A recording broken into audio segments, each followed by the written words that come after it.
अस्सलाम वालेकुम, welcome back to my channel. काफ़ी दिनों से मैंने सोचा कोई मीठी रेसिपी नहीं शेयर हुई, तो इस बार मैं आपसे शेयर करती हूँ बहुत ज़्यादा टेस्टी नान खटाई कुकीज़ की रेसिपी।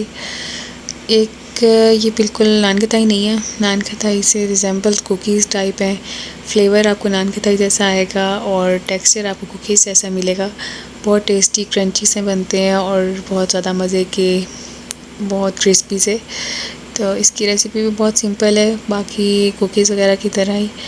यहाँ पर आपने हाफ़ कप घी ले लेना है एक बाउल में, और उसमें फिर हम ऐड कर देंगे शुगर आपने यहाँ पे पाउडर लेनी है। 3/4 कप मैंने यहाँ पे शुगर का ऐड किया है। इसको अच्छे से मिक्स कर लेंगे। एक तरह का आप इसमें देख लें कि कुकीज़ का फ्लेवर आप जैसे डालते हैं तो समझे हमने कुकीज़ में नान खटाई का फ्लेवर ऐड किया है। और वो फ्लेवर ऐड करने के लिए इसकी बेसिक जो चीज़ है वो बेसन और सूजी है। मैदा, बेसन, सूजी, इलायची powder, baking powder, baking soda, ये सब इसमें चीज़ें जाएंगी।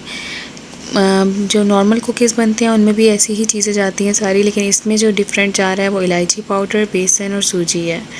और साथ ही मैंने इसमें क्रश्ड आलमंड्स भी डाले थे, उससे और ज़्यादा अच्छा फ्लेवर आ जाता है। क्रंची सा नट्स टाइप आते हैं तो बहुत ज़्यादा टेस्टी लगता है। ये सब चीज़ें आपने ऐड करके इसकी डो टाइप बना लेनी है। और डो जो है वो ज़्यादा आपने बहुत नीड नहीं करनी और बहुत ज़्यादा रनी भी नहीं बनानी, बस नॉर्मल सी डो बनेगी इसकी। पहले इसको आप स्पैचुला से मिक्स कर लें, किसी भी चीज़ से मिक्स कर लें, फिर देन आप इसको हाथ से थोड़ा सा नीड कर दें। अब यहाँ पे आपने इसमें ऑयल नहीं लेना, घी ही लेना है। घी इसकी बेसिक जो इंग्रेडिएंट्स में आता है। यहाँ पे देखिए मैंने इसकी मिक्सिंग कर लिया। अगर आपको बहुत ज़्यादा ड्राई लगे इसका जो बैटर है, तो आप इसमें थोड़ा सा घी और ऐड कर लें, अबाउट 1 to 2 टेबल स्पून, बस इतना काफ़ी है।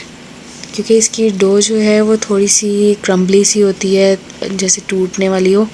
बस आपने इसको हाथ से थोड़ा थोड़ा जोड़ के कुकीज़ का टेक्सचर देना है, तभी इसका वो नान खटाई वाला फ्लेवर आता है।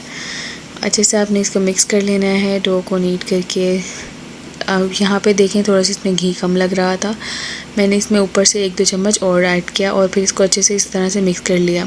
अभी भी देखें डो बहुत ज़्यादा वेल कम्बाइंड नहीं है, क्रम्बली सी ही डो बनेगी इसकी। इन कुकीज़ की इसी टाइप की जो है डो बनती है।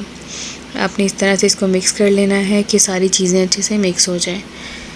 अब यहाँ पे हम इसमें जो कुकीज़ का जिसका टेक्सचर देंगे वो मैं आपको दिखा देती हूँ।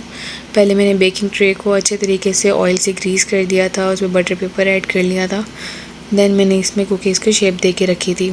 अब थोड़ी देर के लिए आप इसका जो बैटर बना के आपने रखा है, डो बनाई है कुकीज़ के लिए, वो आप फ्रीज़र में भी रख सकते हैं, ताकि वो और थोड़ा सा जो है शेप उसकी, मतलब टेक्सचर उसका और सही हो जाए। नहीं तो आप इसको कुकीज़ की शेप देकर भी फ्रीज़र में रख सकते हैं थोड़ी देर के लिए। उससे क्या होता है कि थोड़ा और वो सेट हो जाता है, अपनी शेप में आ जाता है। क्योंकि आजकल गर्मी भी बहुत है तो बाहर ये चीज़ें और रनी सी हो जाती हैं और ज़्यादा रूम टेम्परेचर पे ना, इसलिए फिर अगर आप रखना चाहें थोड़ी देर के लिए, इसको सेट करना हो इसकी जो टेक्सचर को, तो आप रख सकते हैं फ्रिज या फ्रीज़र में। अब यहाँ पे देखिए मैंने इसकी किस टाइप की शेप दी है, इतनी बस नॉर्मल सी मैंने इसको छोटी शेप दी थी, लेकिन ये बाद में फैल कर कुकीज़ जो हैं जब फ्लफ़ी से होते हैं, जैसे भी इनका टेक्सचर बढ़ता है बेक होते हुए, बहुत ज़्यादा ये आपस में जुड़ जाते हैं।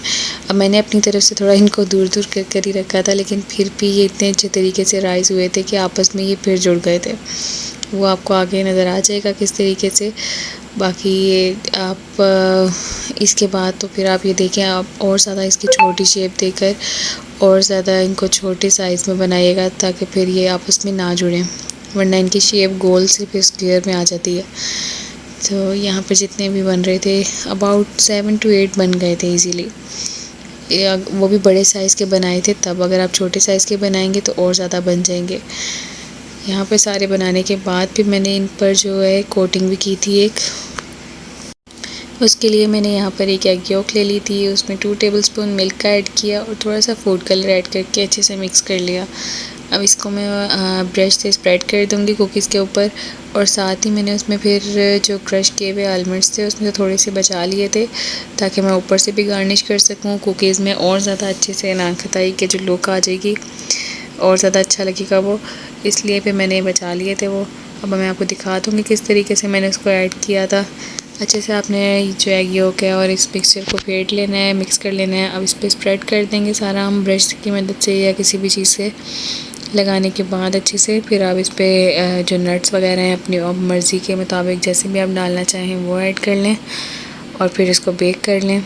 बेकिंग का टाइम भी मैं आगे मेंशन कर दूंगी। और आपने एक चीज़ का और ध्यान रखना है कि आपने इसमें बेकिंग सोडा ज़्यादा ऐड नहीं करना है, वरना ये और ज़्यादा फैलने शुरू हो जाएंगे और फिर आपको मुश्किल होगी बेक करने में। ये चीज़ों में थोड़ा सा कम ही जाता है ये, क्योंकि हम केक नहीं बना रहे, कुकीज़ में कम ही जाता है। यहाँ पे मैंने इस पर नट्स वगैरह पे स्प्रेड कर दिए थोड़े से और इससे लुक बहुत प्यारी आ रही थी। इस पॉइंट पे तो ये बिल्कुल नान खताई लग रही थी, लेकिन बनने के बाद आपको पता लगेगा कि ये कुकीज़ ही बन रहे हैं। फ्लेवर इसमें बस हमने समझे नान खताई का ऐड कर दिया। बहुत ज़्यादा टेस्टी बनते हैं क्रंची से और क्रम्बली से ना, बहुत ज़्यादा टेस्टी। अब अगर आपने चॉकलेटी फ्लेवर बनाना हो तो ये 2-3 चीज़ें स्किप करके आप इसमें चॉकलेट्स वगैरह ऐड कर लें अपनी अब मर्ज़ी की, तो तब ये फिर चॉकलेट कुकीज़ वगैरह बन जाएंगी। मैं उनकी भी रेसिपीज़ आपसे ज़रूर शेयर करूँगी। यहाँ पर अब आपने इसको सेट होने के लिए थोड़ी देर के लिए रेस्ट देना है। फ्रिज में रखना चाहें फ्रिज में रख दें, अगर बाहर बहुत गर्मी हो रही है तो आप इसको फ्रिज में ही थोड़ी देर का रेस्ट दे दें, अबाउट 10 to 20 मिनट्स का।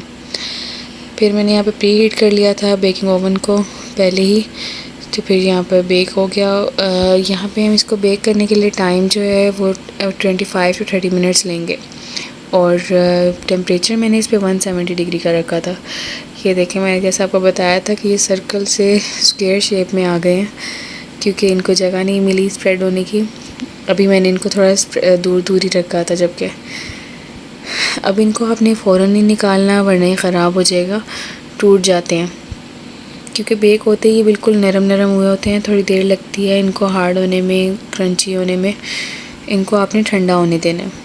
ठंडा होने के लिए फिर आपने बिल्कुल जब आप गरम गरम निकालेंगे तब ये नहीं इसको सेपरेट कीजिएगा, थोड़ी देर का रेस्ट दें, रूम टेम्परेचर पे आने दें, फिर इनको सेपरेट करके और थोड़ा ठंडा होने दें। फ्रिज वगैरह में रखने की पहले ज़रूरत नहीं है आपको, रूम टेम्परेचर पे ही इसको आने दें। फिर इसकी शेप अच्छे से क्रंची सा इसका टेक्सचर हो जाएगा। बहुत ज़्यादा मज़े के बनते हैं और इजी भी बहुत है, कोई इसमें मुश्किल नहीं। 2 सिंपल सी इसकी हमने बनाई थी, एक मिक्स करके हल्की सी, वो भी चीज़ें उसमें इतनी कोई ख़ास घर पे इजीली अवेलेबल होती हैं वो सब।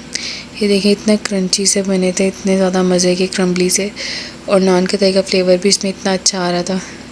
अगर आप बनाएं तो फिर इसका साइज़ और छोटा रखें ताकि फिर ये इस तरह आपस में जुड़कर इनके जो शेप है वो अलग ना हो जाए। बहुत ज़्यादा मज़े के क्रंची बनते हैं, ज़रूर ट्राई कीजिएगा इस रेसिपी को। थोड़ी डिफरेंट रेसिपी है, अगर आप कहेंगे तो नान खताई की और दूसरी कुकीज़ की भी रेसिपी मैं आपसे शेयर करूँगी। अगर रेसिपी आपको ये अच्छी लगी हो ट्राई करें ज़रूर और फिर मुझे कमेंट्स में ज़रूर बताएं कैसी बनी है। वीडियो अच्छी लगी हो तो लाइक शेयर सब्सक्राइब कर दीजिएगा और नेक्स्ट रेसिपी का भी बता दीजिएगा। Thanks for watching. अल्लाह हाफिज़।